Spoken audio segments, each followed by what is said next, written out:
Welcome to the Barker Podcast Collection.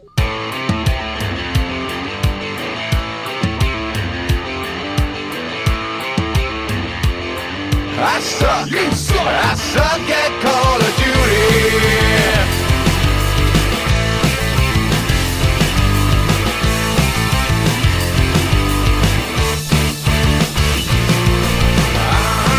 You suck. You suck. You suck.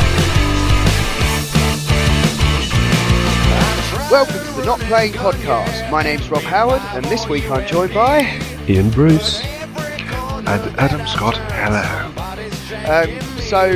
What have you been playing then, Adam? Overwatch mainly. Apart from Overwatch. I've just. How's that going?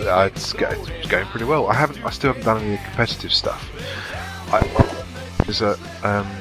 The first season ended just as I was about to have some time to sink into it. Because the thing is, with the competitive ones, the matches are longer than they are in quick play. So because there's multiple rounds and there's everything else, and people actually tend to, well, as I understand it, there is more of an expectation that people actually do what they're supposed to do rather than screw around, which can lose the game very quickly. So I just missed out on that, and then because I only get to play the one night a week, what normally happens is I go into quick play to warm up, thinking, right, I'm going to connect. The season 2 started now, and they've made some changes to it, so it's a bit easier to get on. And I end up sort of like doing. Before I know it, I've been in quick play for 4 hours. You know, warming up, just going. I'll just do one more match with this team, and sometimes it's fun, and sometimes it isn't. But then I kind of think. But then it gets late, and I know that if I was doing competitive, I'd have to talk to my people, and I'm worried about my kids next door, and blah blah blah blah blah. But I'm still really really enjoying it. I've kind of eased off on it a bit, but they introduced a new map just the other week, which is beautiful. It's a lovely map. It's really good. I've had some really good battles on. There's good choke points and lots of places to flank people and all kinds of stuff. But it's pretty much the same. There's constant balance nerfs to it, and it's just that kind of game that I'll probably be playing a few matches a week for years. This is definitely my new TF Team Fortress Classic. Nice. It's just that kind of game I really enjoy.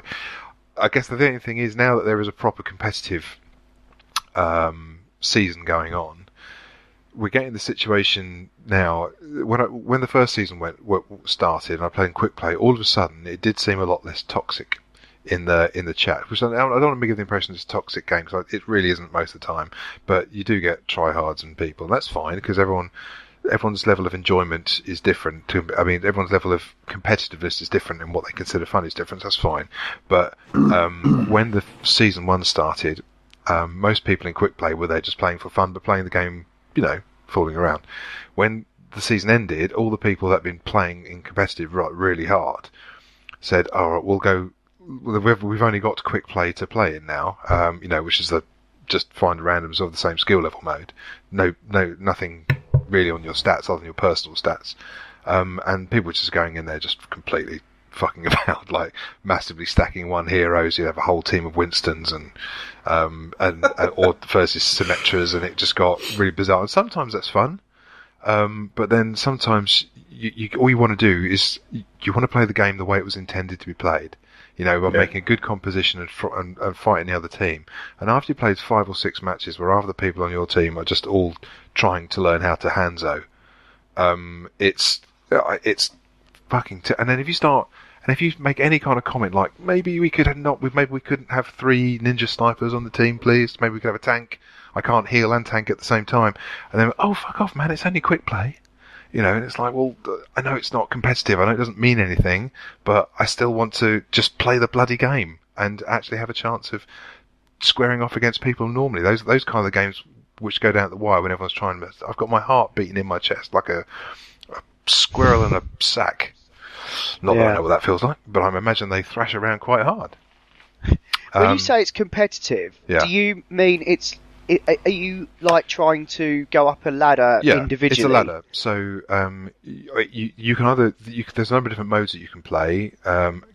they have competitive seasons, and in there you get a skill ranking effectively. So in the first season it was skill ranking 1 to 100, and what a lot of people were finding was that you play 10 matches, and at the end of your 10 matches, those are your placement matches, you get your skill rating, and then that's your effective level ELO, which is effective. People that play games properly would know what that means probably, but I'm a dirty, filthy casual. So you get your skill rating, and then that shows where you are. In this new season, they've changed it so that they're actually doing it out of 5,000, and they're breaking it up into tiers. So you've got like bronze, silver, gold, platinum, and then you've got master, and then uber master or something. And so once you're in a tier, you can't drop out of it. So if you make gold one season, no matter how much your rating goes down, you'll always be a gold standard player. And that's how people are kind of doing themselves. I guess it's much the same as Hearthstone in your skill rankings on the way up there. Yeah, well, that's my kind of leading point of reference, I suppose. Well, it's all Blizzard, isn't it? I think it's a similar system. Yeah, I can sort of see why they've done it that way. I know as well they've got their own kind of matchmaking system that is like all maths based, that I'm sure is quite similar. Yeah. I just find that like if it's an individual competition, how does it feel like that's maybe at odds with the team dynamic, and does that compromise that slightly? This is the point. I think actually, because the thing is, if the team loses, you lose a lot more points than you gain if you win. This is how I understand it, because I haven't actually done any competitive matches, so I'm kind of, this is what I picked up from Reddit complaints and all that kind of stuff. So, and also if people leave the game halfway through, then that could affect, I think that's taken into account somewhat, but that can make you still lose the match. So the fact is, people that are playing in competitive, unless they're really there to just screw around, there is a lot more pressure on people to actually try and get a good team composition together. And this is why in quick play no one gives a flying fuck. In most matches I've been in recently, they're just doing whatever they want to do because it's for practicing. But in competitive, when the match starts, the people will be keen to, if anyone's playing a ridiculous hero that they really ought not to be playing, then there will be a bit more verbal about it, and people kind of expect it a bit more because it is competitive. You fucking around affects everyone on your team. Now, I think actually, so there is more of an incentive for people to play as a team, and there's always going to be complaints that I was doing my bit carrying, but no one else was doing their bit, and people are going to do that. But the whole point is that you get your skill rating after 10 placement matches, and then you can work your way. It's not like a personal ladder as such, but your skill rating allows you to judge the other people that you're in with, if you know what I mean. I don't know. I mean, I'm keen to give the competitive a go, because actually I think when you're more likely to be, when the competitive season's on, you are more likely to find a game where people are trying to work as a team and actually communicate a bit more. And no one communicates in quick play very often, but in competitive, I think people will try and do that. And that's what I really enjoy about Overwatch, when the team is working together and you can work with somebody else and people are listening to your call outs and reacting, and people are combining their ultimate abilities together because they've read the flow of battle and they're reacting to it, and everyone's on the same wavelength. There are few experiences I've had gaming, apart from some very memorable co-op stuff with you guys, where I can get consistently the same endorphin hit that I get from playing Overwatch when everything comes together. Because there is something about a well-fought battle where you've been part of something, a movement, a push, or a coordinated defence that's pulled off, and you've pulled the game out of the bag at the last minute.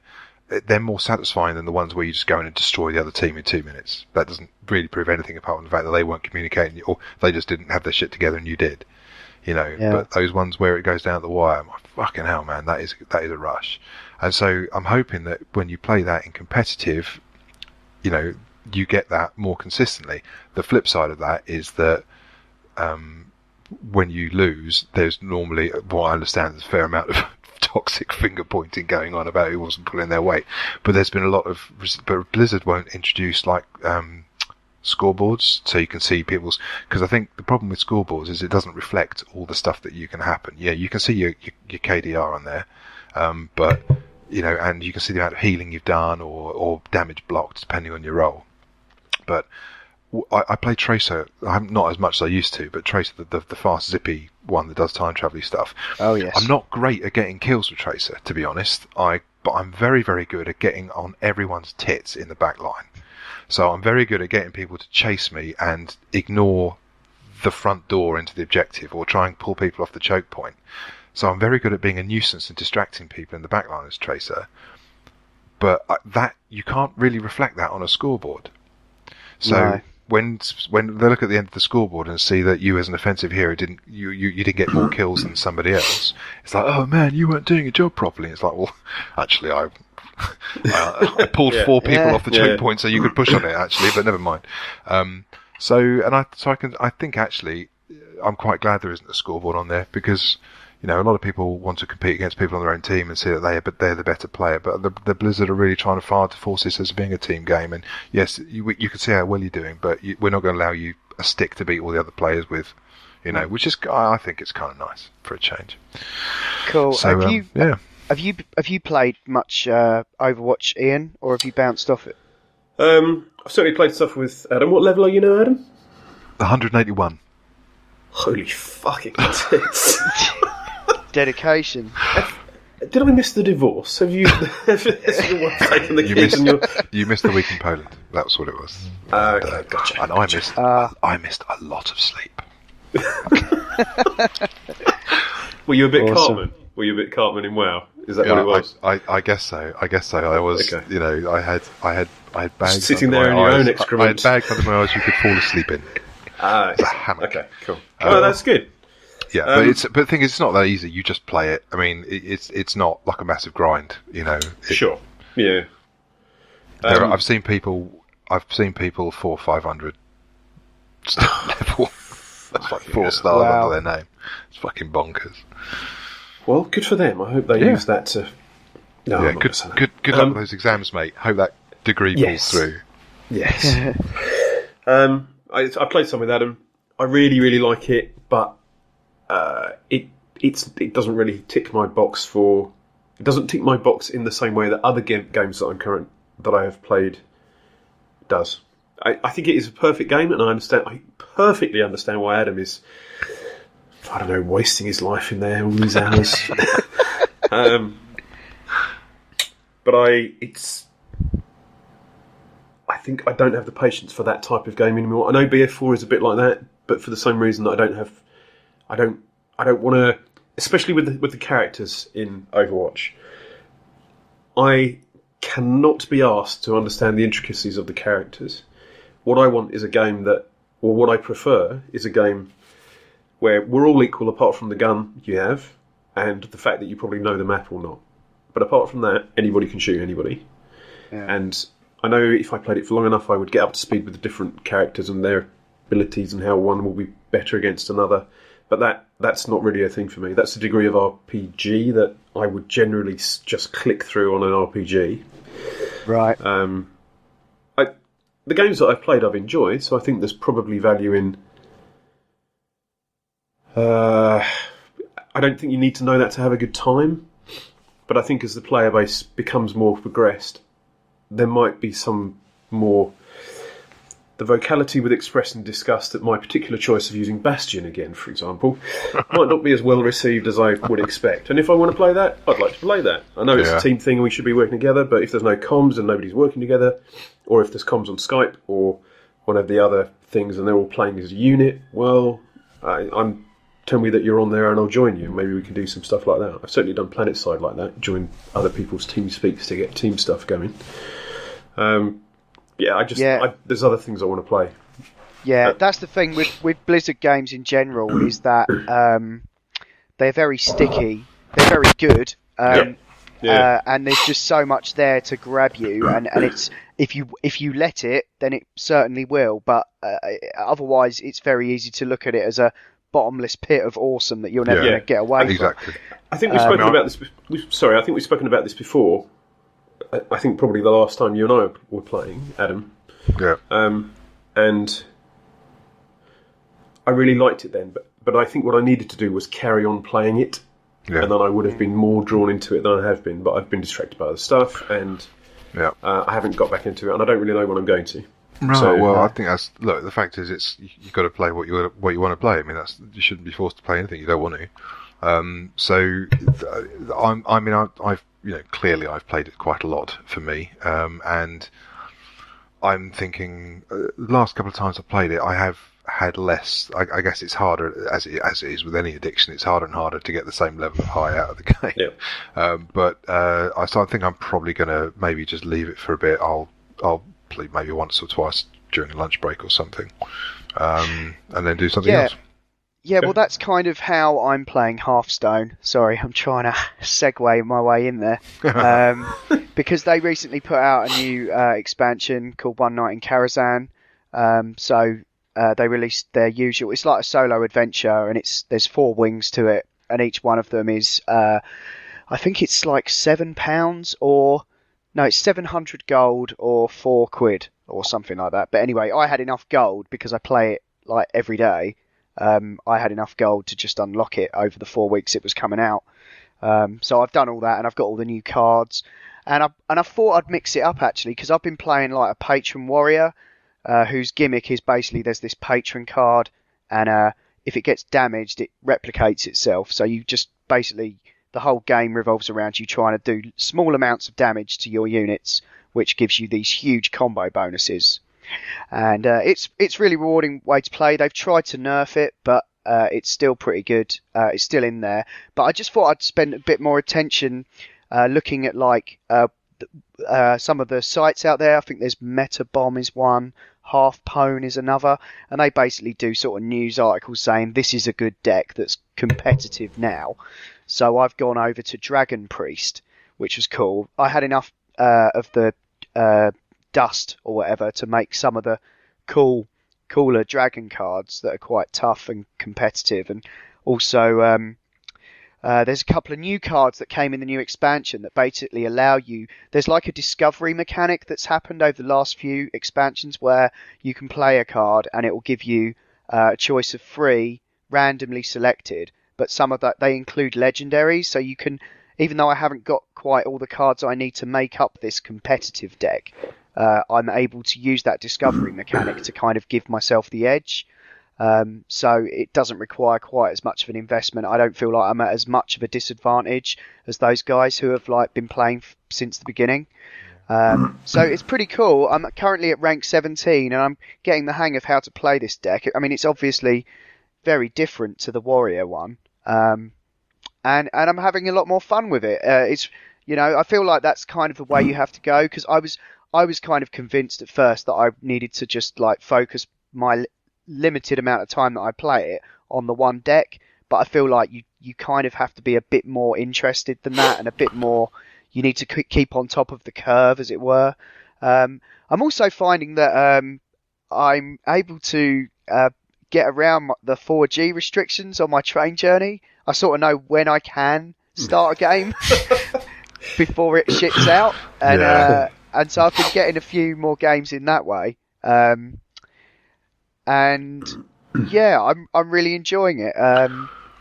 So can I ask, because I don't really know, I tried playing Hearthstone a bit and I kind of got cross and stopped.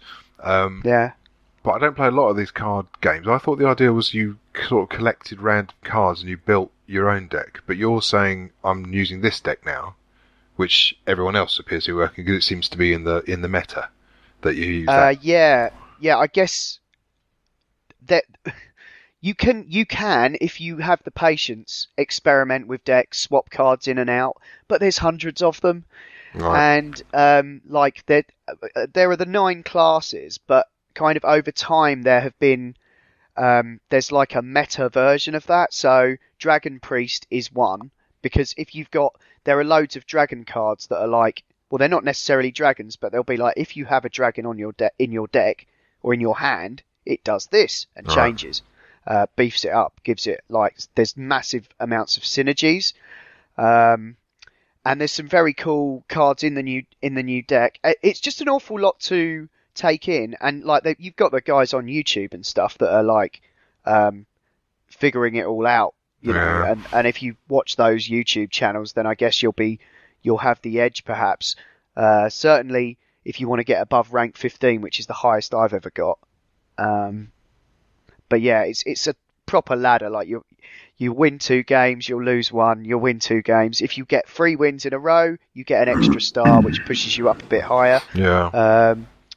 But it's just fun. Just it's just incredibly rewarding when it all works together. And some of the like legendary cards do absolutely crazy things. Like it will just cast a random spell at a random target.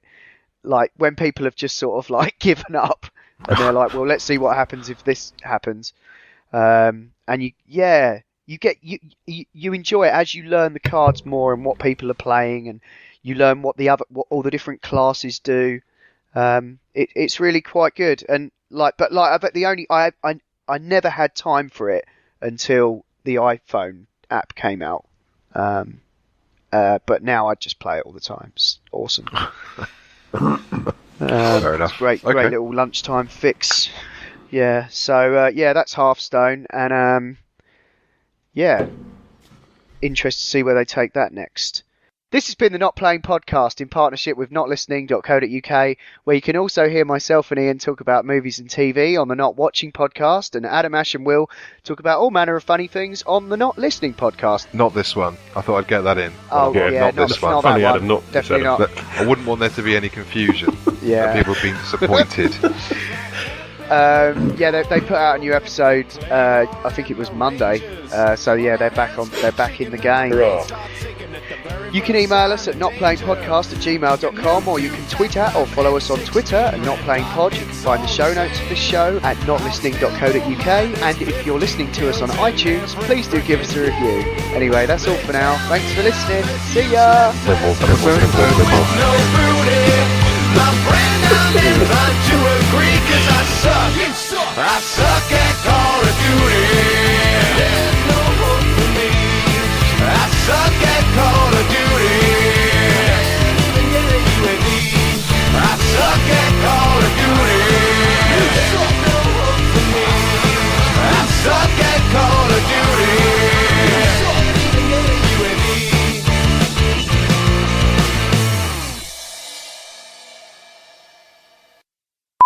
Did you say if the controls are whack? Yeah. He's down with the kids, mate. Jimmy, is that like... Can't hear. Oh, that punchline was wasted because your audio's dropped. Yeah, your mic's gone, mate. Can't hear me? I can hear you now. There you now. go. There you go. But you might have Got a dodgy cable. I think it's been biting through my It went cable. a moment there. Right, let's do that again. So, did you call that whack, Bob? Did you call it whack? Yeah, is that not language then? Oh, this is... I can just As the moment skip over passed, it. okay. Sorry. Fair enough. What do we need? Do I need to go on Urban Dictionary and? No, it's just fine. The it's- moment's gone. Okay, sorry. It's I'm not sure I've something heard I've it somewhere. for a while. That's all. Okay.